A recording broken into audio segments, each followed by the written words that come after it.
Overflow from rain-soaked fertilizers that are stored at the open platform of Jiribam railway station after being unloaded from trains are reportedly posing threats to nearby fish ponds, paddy fields and water bodies. While expressing concern, local farmers have urged government and relevant authority to build a godown where these fertilizers can be stored safely.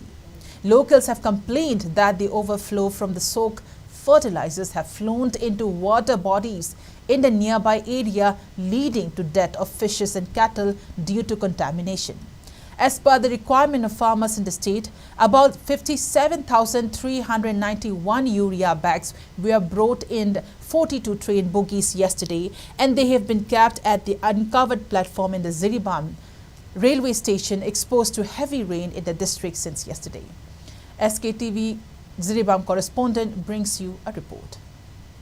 I know Jiribam mafam Jiribam gi railway station amadi Manipur gi han railway platform ama oiriba adugumba Jiribam railway station dani hairiba mafam asida mamangi chahi kaya dasu har sing thamjinbana madugi machumduna lau kaya amangata thonba ngayokpa nga kaya su amangata thonbagi adugumba complain leigrabasu ngasi su ngarang asi bogi nifuga ni thoiromda har bag lising yangai tare lom hapaga purakpa adugumba har sing adu ngarang train dagi unload tawroba matungda Jiribam gi railway platform asida thamduna ngarang ahingdagi nong churapadagi hairiba har sing asigi masum asina hojik nga yoknariba adugumba pukri asida masum tara agadi nga sing si amadi pukri asidagi hentoraga Jiribam gi achouba lokpak ni khangnariba tibung Lopak haina su khangnaba adugumba lopak asida su chahi khudingi oina hargi masumna amanga takya thokhanduna lagli handaki chahi asisu ngasi porai ba har asina su amanga tak thon gadra haibagi praja miyamda amadi laumi singda achouba jingnaba amadi hoje hojiksu pokli hairiba public singi awaba singa du paudambagi tanja adu laujage atigi di yamangre moju khangre mamangda so ikogi nga fisari do sen mayam sire adu handak so amuk fisari gi manak damuk har samkre adu har gi ising jam chatpa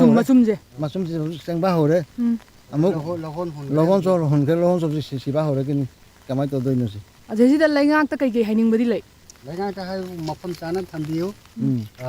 rail dagi hek kana to raga puthok ko lorak pada rail station dagi khara lat na hondok te ga mafam sabe yum dani khangdi amadani khangdi thambiu labuk mapanda thambi ga no lami bu pan thambusidi har lehubu sinjona ising de tendaraga nong churu ising sijina banina tendaraga amangata yam thokre yago huja handak ki lau uro bani loina ma ase loina ma ha huju matum tendara di sirani mamang du siba yaugraba yam yaukre ado san ge ga du siye na tai du di kyam chumba wan sandi tara kunmu hen helamani har propodi siri se amukta de siba na taba mari manga pulaga sibi se masih yang kira suai desu som desu jam sikre si je kamai si krama mong de si no cara ga dum mapu kangkhala ga ping kaur ga dum mathan dum siba ado mamang da koi gi mari leine ba har gi mari leine ba mising makong maru ori ba sing da di complain do ga di lei ha ha gere ado ju kim response lak to bi mong la kamai to hoi hojik ti sida thanam ba do som da thangmare moina drain da thada ba ngam khradi are